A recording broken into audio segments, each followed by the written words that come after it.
Fala pessoal, sejam muito bem-vindos ao segundo episódio do Dumoncast. Hoje é um episódio muito especial em que a gente vai receber a Giovana Cordeiro. Ela que é mãe, esposa, empresária e médica, e a gente começa dando as boas-vindas para ela e já vamos começar com uma pergunta nesse aspecto profissional, que como que foi que surgiu esse desejo pela medicina na vida dela? O desejo de medicina veio por uma paixão platônica por um pediatra. Eu era asmática, eu ia todos os meses em hospital com a minha mãe para fazer micro, essas coisas. E eu ia em um médico em Belo Horizonte que eu não gostava, ele sempre reclamava, falava que eu era muito alta, que eu era corcunda. E me dava um tratamento que era de vacinas, então assim, eu odiava esse médico. Aí quando eu tinha 6 anos, minha mãe mudou de médico e a gente foi para um médico que me deu pirulito, que não me proibiu de comer nada, que não me mandou tomar vacina e que me passou a bombinha que eu nunca mais precisei de ir no hospital. Então eu falei, eu quero ser isso que ele é. Ele era pneumopediatra. E aí eu quis ser pediatra. E eu cresci falando que eu ia ser pediatra. Olha e entrei para a faculdade para ser pediatra. Olha só, e hoje você é uma geriatra, assim, né, que é referência na nossa região. Eu olho para você, eu já vejo a geriatria, assim, em você. E em qual momento que isso mudou? Qual momento que você decidiu ir para a área da geriatria? Então, como eu falei, eu entrei para a faculdade para ser pediatra, mas rapidamente eu mudei de ideia. Eu gostava de tudo que eu fazia oftalmo, eu gostava, pediatria não, cirurgia, obstetrícia, eu gostava de tudo.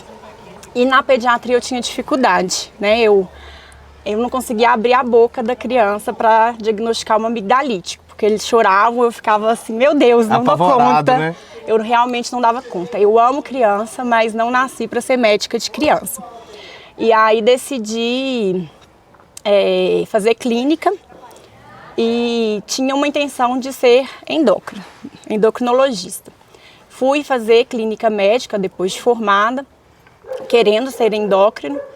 E no final eu falei, olha, para decidir, né, a minha segunda especialidade, eu falei, olha, eu não dou conta de ter a vida que os endocrinologistas lá no hospital têm. Porque eu queria trabalhar com as endocrinopatias raras, as raropatias endocrinológicas. Só que isso é para profissional já, muito referência e tal, e a realidade nos primeiros anos, décadas da profissão de endocrinologia é tratar diabetes, obesidade, problemas de tireoide. E eu queria tratar hipófise, eu queria essas outras coisas. Que são coisas mais avançadas da endocrinologia? Que geralmente os profissionais muito gabaritados, já muito conhecidos nessa área, que são procurados para tratar isso. O dia a dia é tratar essas coisas, né? O que eu via pelas residentes de endocrinologia no hospital. E elas tinham que chegar no hospital 6 horas da manhã, porque tinham que mudar a prescrição da insulina antes de 8 horas da manhã, então tinha que ver como tinha ficado a glicose. Eu falava, gente, não é isso que eu quero. Era uma rotina muito puxada, né? Aí na hora de escolher, eu fui assim, olhando mesmo o que tinha de opção dentro da clínica médica. Falei assim, olha, uma área que eu gosto e que eu acho que eu preciso aprender muito, porque eu não aprendi fazendo clínica médica, é a geriatria. E fui conhecer o Hospital das Clínicas antes de entrar, fui conhecer. Fiquei lá um dia, lembro como se fosse hoje, um dia, e falei assim, é isso que eu quero para minha vida. E eu nunca me arrependi mesmo, nunca me arrependi. Realmente completou o que eu aprendi na clínica médica. Hoje eu gosto, eu sei, eu estudo o envelhecimento e consigo aplicar isso trazendo benefícios, os pacientes voltarem melhores, e isso me dá muito prazer profissional mesmo.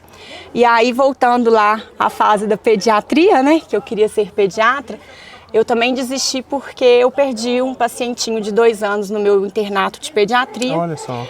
E falei que assim, gente, eu não nasci para morte de criança.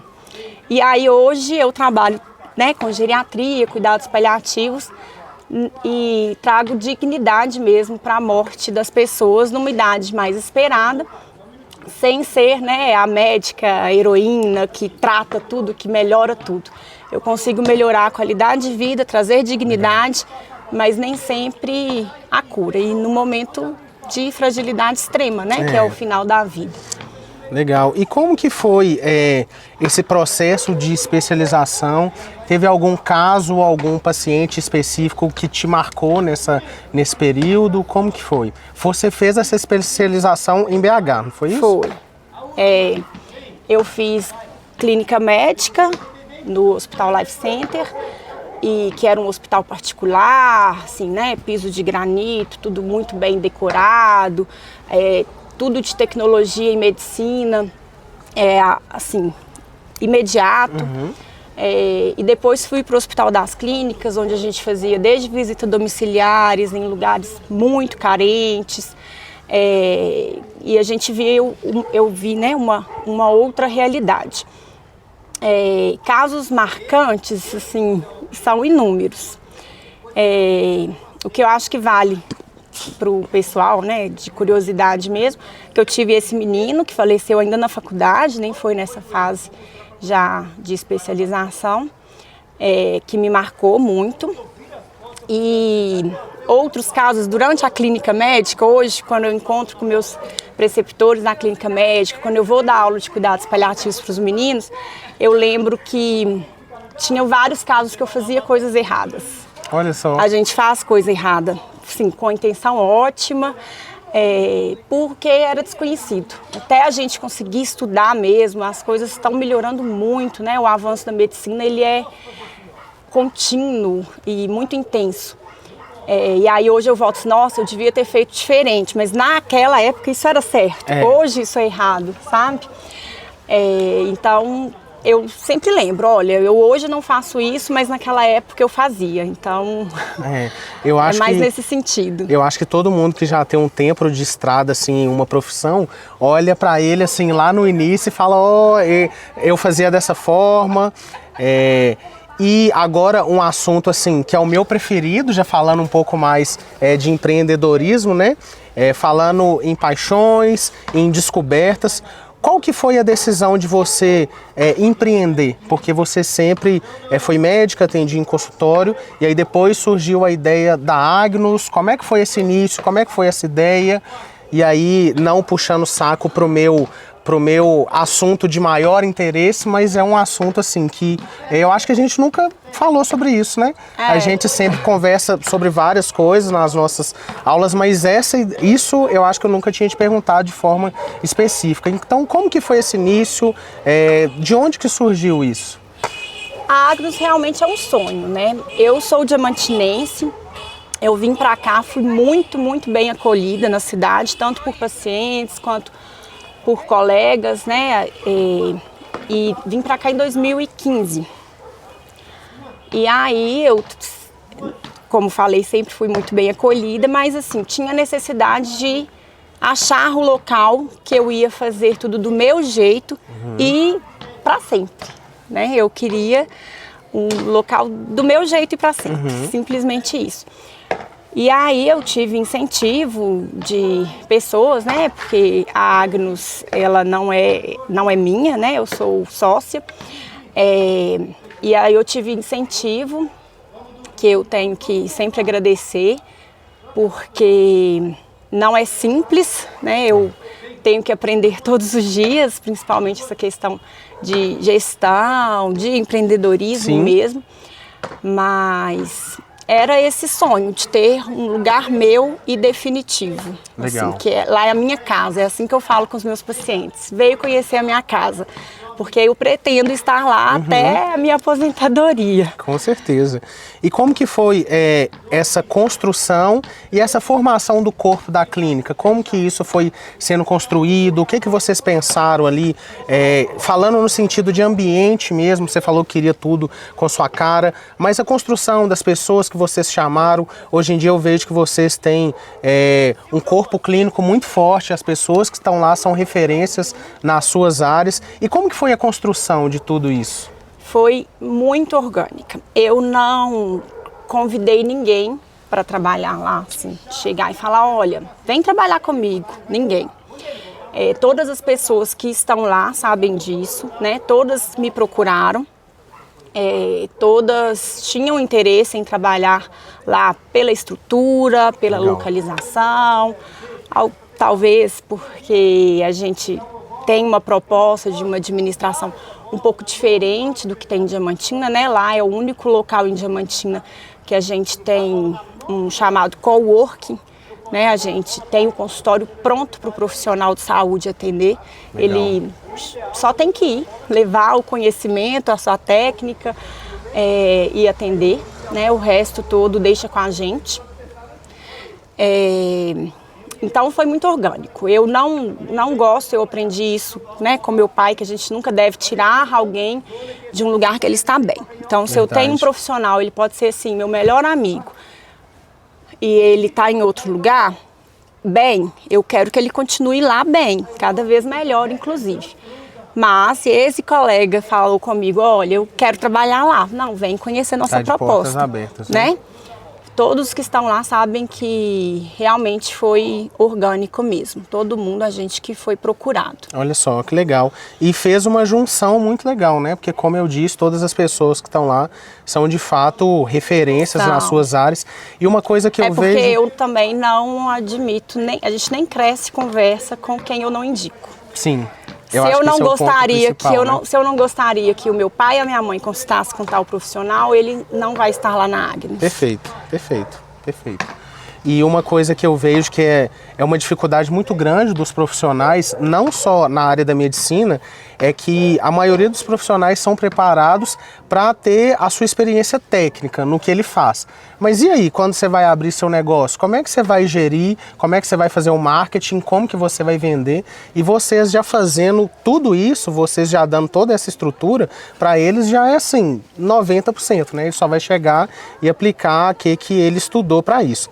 E o que mudou desde quando foi a concepção, a ideia inicial, para esse tempo de casa aberta? Você olhando para aquela ideia inicial, para agora que vocês já caminharam um pouco, o que mudou? Qual que era a visão inicial para agora? Como que está a sua visão nesse momento? É difícil, é prazeroso, né? Eu sempre que tenho um paciente que gosta, que fala que foi bem atendido, eu sinto um prazer mesmo pessoal, eu fico orgulhosa, agradecida por tudo que tem acontecido lá na Agnos, mas a gente tem também, né, os desafios. Com certeza. A gente tem as reclamações, a gente tem os ajustes que são, assim, muito delicados, né?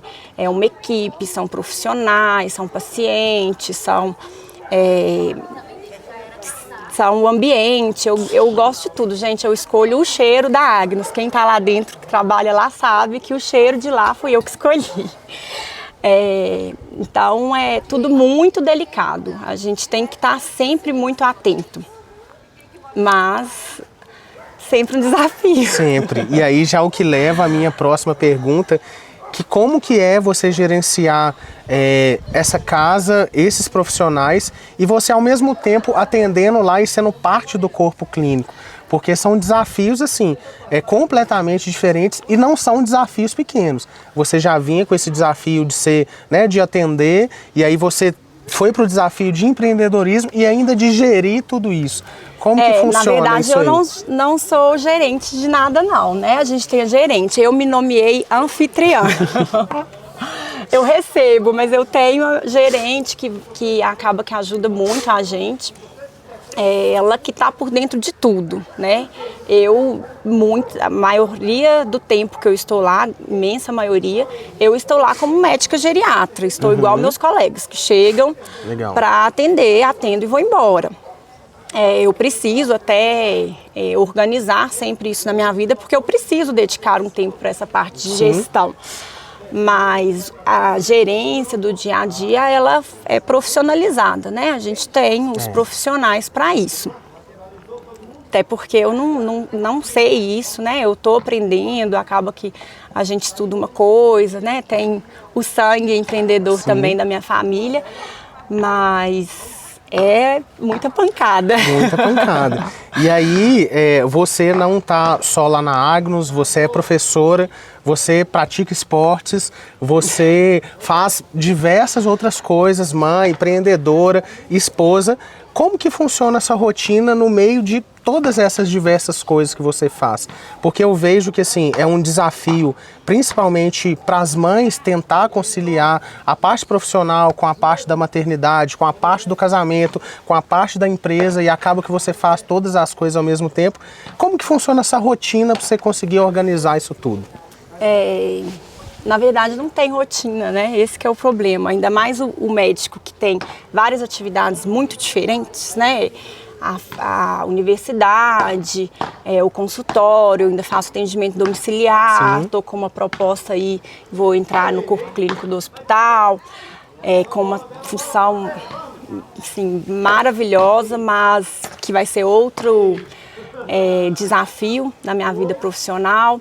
Filhos, né? A demanda de filho muda todos dia os dias, a dia, né? hora a hora, na verdade, né? Cada hora é uma demanda. Não tenho muita rotina, né? A questão do esporte que você está falando, como se eu fosse assim, fitness, não é assim, né, Jó? Não é assim. Eu tento o máximo fazer, porque como profissional de saúde, eu estou sempre estudando envelhecimento ativo, né? O envelhecimento bem sucedido, e em tudo fala que a gente tem que fazer atividade física, né? Então, bora lá fazer. Tentar achar um tempo, fazer nem que seja o mínimo, mas nunca deixar de fazer. Interessante. E você tá em várias áreas que exige de você, assim, emocionalmente, né? Principalmente a parte dos filhos, que exige da gente todo momento um emocional muito grande. Às vezes você, eu digo nós, né? Nós estamos em casa ali dando atenção e a gente fica com um pininho assim de que deveria estar fazendo outras coisas. Quando a gente está fazendo outras coisas, a gente se sente culpado de querer estar com eles. E o emocional de quem empreende também tem um emocional muito forte. E qual dessas áreas que exige mais de você emocionalmente? O que você acha que, eu vou usar a palavra que te suga, mas não falando no sentido ruim da palavra, mas o que você acha que exige mais de você emocionalmente?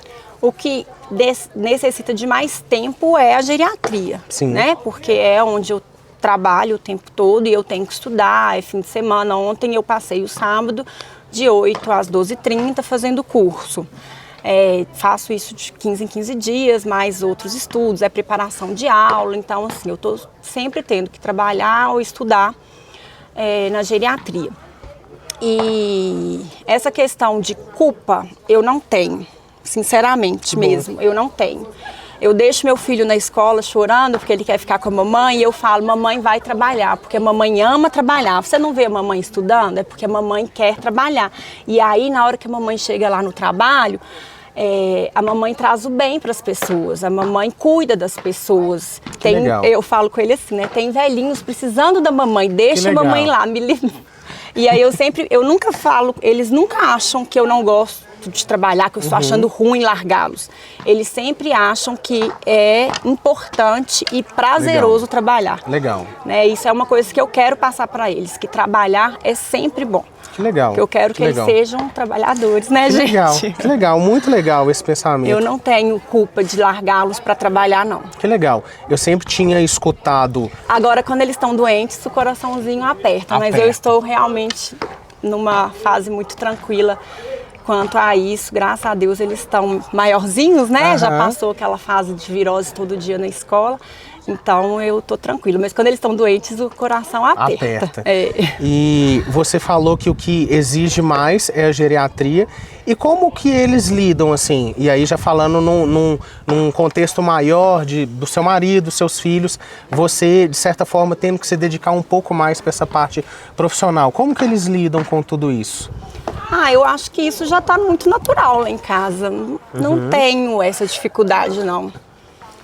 Assim, eu não acho que eu falto como mãe, né? Eu consigo, não sei como, mas assim, eu consigo dar uma equilibrada, eu sou presente na vida deles. demais da conta, mesmo dedicando uma boa parte do tempo à minha profissão. Bacana.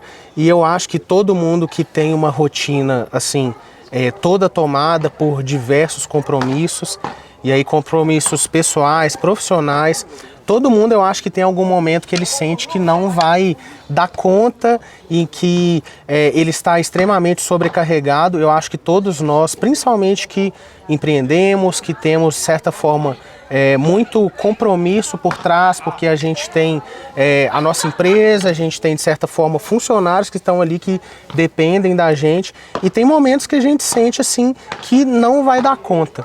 Você já teve esse pensamento? Como que foi que você lidou com isso? Várias vezes. Eu tô meio lacrimejando.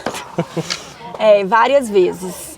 Uma recente, que foi no início do ano passado, antes da abertura da Agnus, eu estava assim, com uma pressão de que eu faço, como é que eu vou abrir, né? Porque como eu falei, a gente não convidou ninguém, eu falei, eu vou abrir essa estrutura desse tamanho, mas é só eu. E foi assim mesmo, eu falei, não, eu vou abrir, só eu. Então eu tive uma sobrecarga mesmo, assim, eu lembro que na minha aula de inglês eu chorava, tipo uma terapia. Olha só. Mas tudo passa, né? É só a gente focar, respirar e concentrar e dá certo. Dá. Eu acho que o exercício físico é um grande aliado nesse contexto. E a gente sente falta, né? Quando a gente está tão sobrecarregado e a gente não está conseguindo fazer atividade física, gera um estresse, não sei como que é, mas assim, que o tratamento é você se virar e fazer atividade física, né? Eu sinto muito falta disso, porque assim, no Muay Thai eu venho direitinho, né, João? Vem, mas, por exemplo, com a bicicleta, eu tô super sentindo falta da bicicleta. Eu sei que o dia que eu pedalar, eu vou virar outra pessoa de novo. Deve ter quase um mês que eu não pedalo.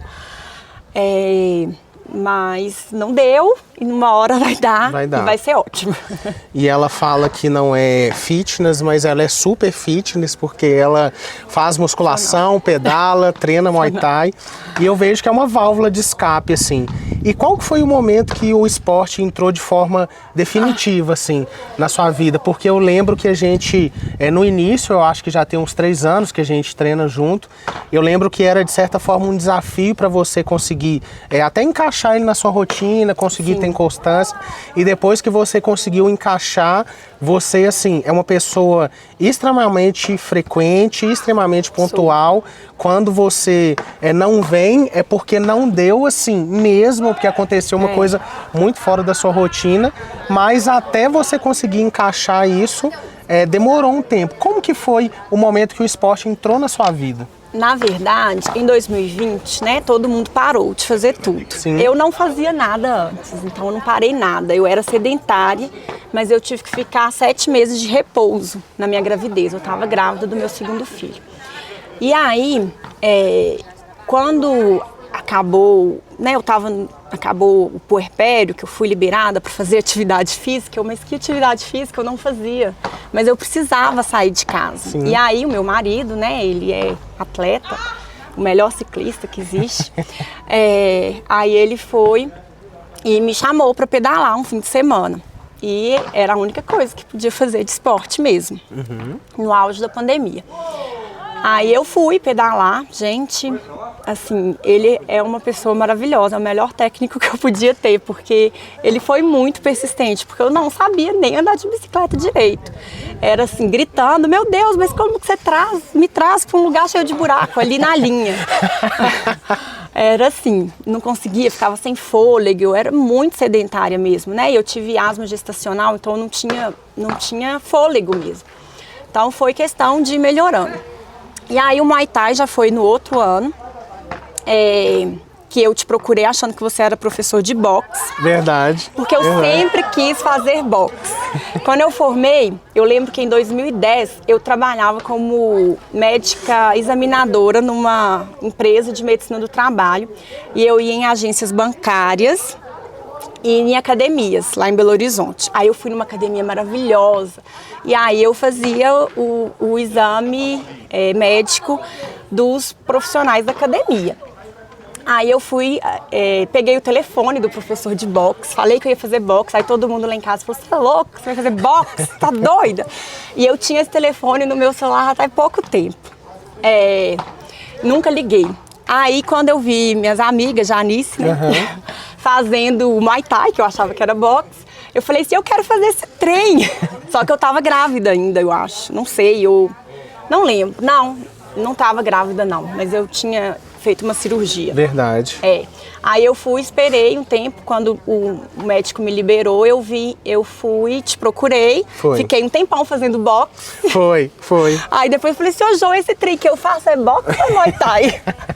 Não foi? Foi. E aí ela entendeu que Muay Thai é muito mais legal que boxe. Eu não sei nada de boxe, pra mim Muay Thai é muito legal. E aí, já puxando um lado novamente para sua visão profissional, qual que é a importância assim da atividade física? A gente falou muito, né, do poder da atividade física no nosso emocional, na nossa rotina, e em qual momento que a atividade física é importante para o idoso? Qual a diferença que ele faz na vida? Como que funciona a atividade física para o idoso? Daí que entrou a musculação, né, João? Porque todos os estudos que mostram sobre envelhecimento ativo, né? Porque é uma coisa que a gente preza na geriatria, a pessoa ser independente, autônoma, ela decidir o que ela quer fazer e ser capaz de fazer com seus próprios meios. Então, todos os estudos mostram que para isso a gente tem que ter músculo. Sim. Para ter músculo a gente tem que fazer musculação, né? Tem que alimentar bem, uma dieta rica em proteínas, entre outras questões, mas tem que fazer uma atividade de musculação.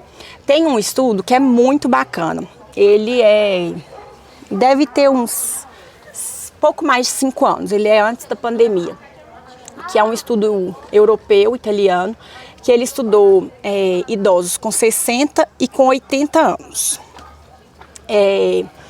Aí tinham 3 grupos, o idoso que era sedentário, o que fazia só atividade aeróbica e o que fazia atividade aeróbica mais resistida, que seria a musculação. Aí os idosos com 80 anos, que todos eles perderam, de 60 para 80 anos, todos perdem alguma função, né, muscular mesmo. Mas os com 80 anos, que fazia atividade resistida e aeróbica, eles estavam melhores do que os sedentários aos 60. Olha só. Ou seja, eu falo assim, né, é o meu resumo quase que leigo, né, para poder impactar mesmo. A gente ganha 20 anos fazendo atividade, eu acabei de fazer 40. E o que é que eu te falo? Como que eu vou estar com 60, João? Com 60 eu vou estar exemplo. Eu vou estar melhor do que eu estava antes de fazer 40. Porque antes de fazer 40 eu não fazia musculação, viu, gente? Musculação é muito recente. Verdade. Mas eu tô amando. É muito bom. Verdade. E ainda com a estrutura da Pratique fica mais fácil gostar de musculação, né? Eu também tô fazendo lá e assim, senti muita diferença nos meus treinos, nos meus resultados. Faz muita diferença você ter uma estrutura de musculação, né? Confortável, né? A gente não fica dolorido. Verdade. Assim, eu acho muito bacana isso. Também. Porque a minha ideia que eu tinha de musculação, de quando eu fazia lá em Belo Horizonte, era de que eu ia ficar muito dolorida no outro dia. Eu não fico dolorida. E eu sinto que eu faço muito mais do que eu fazia antigamente. Sim, sim. E dentro você tem algum paciente que você quer citar que teve uma transformação depois que ele começou a praticar alguma atividade física ou que teve alguma melhora significativa? Você tem algum caso assim que você acha que vale a pena a gente comentar? Eu tenho pacientes, por exemplo, do Covid, né? 3 irmãs que moravam na mesma casa, né? Uma era viúva sem filhos, 2 solteiras sem filhos. E as 3 pegaram Covid. A mais velha das 3 era mais ativa, de atividade física mesmo, sabe? Era mais cuidadosa com a sua saúde física. E ela era tipo 12 anos mais velha do que a mais nova. E todas pegaram Covid de uma vez. A mais nova, que era muito sedentária, ela ficou muito pior do que a mais velha, que era ativa, e mais cuidadosa com a sua saúde. Assim, claro que Covid, né, cada um teve de uma forma, mas assim, era a mesma casa, o mesmo ambiente, provavelmente o mesmo vírus mesmo, né, a mesma cepa, foram juntas. Então, faz diferença. E tem pacientes que precisam, né, de tomar um susto, de infartar, de ter uma, sei lá, uma trombose, um AVC, alguma coisa um pouco mais séria para poder mudar de vida. E a gente não pode fazer isso, a gente tem que tentar a prevenção mesmo para que isso não aconteça, porque às vezes a gente não vai ter a oportunidade de mudar de vida. Então, a gente precisa ficar atento antes. Se não for por amor, vai ser pela dor, né? E aí a gente já está chegando ao final do nosso bate-papo. Eu queria primeiro que você deixasse um conselho mesmo para o estudante que está se formando agora. Esse é um ponto. E o outro, que você deixasse uma dica, algum conselho. Eu sei que é difícil a gente tentar falar como fazer, né? Porque cada um tem uma rotina. Mas para as mulheres que querem conciliar a carreira e a maternidade, queria que você deixasse esses 2 conselhos finais aí para a gente. Para os meus alunos, né, eu vou deixar 2 conselhos. Eu não aprendi na medicina, eu aprendi na minha casa. Eu já falei com muitos deles, que eu falo isso praticamente todo semestre. E eu ouvi eles essa semana de quem me deu esse conselho pela primeira vez, que é meu pai. Antes da a gente buscar pelos nossos direitos, a gente tem que ter cumprido os nossos deveres. Então, em tudo na vida, a gente precisa cumprir os nossos deveres para a gente ter direito. Porque a gente está numa geração que eles só pensa no direito. É meu direito e pronto. Mas você cumpriu o seu dever, né? Antes de ter esse direito. Então essa é uma orientação. E a outra é para os estudantes de medicina, e vale talvez para várias outras áreas, que já tem uma área que ele quer. Por exemplo, eu quero ser geriatra. Eu não quero que o meu aluno que quer ser geriatra só estude geriatria. Eu quero que ele nem estude geriatria, porque geriatria ele vai aprender, porque ele quer, ele gosta. Estude todas as outras áreas, principalmente a que você não gosta. Porque essa você vai precisar um dia e você não vai ter aprendido se você não estudar. Então, na medicina é isso, estude todas as áreas, você vai precisar de todas elas. E o outro é sobre equilibrar maternidade e carreira. É difícil, né? Educar é muito difícil. Eu acho que não é nem questão de carreira. A mãe, que é dona de casa, ela tem muita dificuldade, né? Eu, por exemplo, não consigo me colocar no lugar de uma dona de casa, porque eu acho que deve ser muito difícil você viver o dia inteiro. Sair para trabalhar, para mim, é muito realmente prazeroso, né? É muito bom, às vezes exaustivo, sim, mas é fazer o que gosta mesmo e tentar ver esse lado, sabe? Que bom que eu tenho a oportunidade de fazer isso. Perfeito. Eu acho que esse conselho de você fazer o seu dever antes do direito, ele é muito valioso não só para os estudantes, mas para todos nós, né? De forma geral. Eu queria te agradecer por ter aceitado vir bater esse bate-papo com a gente. Foi muito legal mesmo. Por mais que a gente se fale bastante no decorrer das nossas aulas, foi muito legal para mim ver um outro lado. Apesar de que ele tem fugido de mim nas aulas, ele não tá aguentando. Ela tá muito forte, aí eu tô tendo que dar umas pausas. Te agradecer pela presença, muito legal. Obrigada a você. Foi um prazer te receber aqui. E quero aproveitar e agradecer vocês pela audiência, por nos acompanhar sempre, por abraçar todos os nossos projetos. E até o próximo episódio.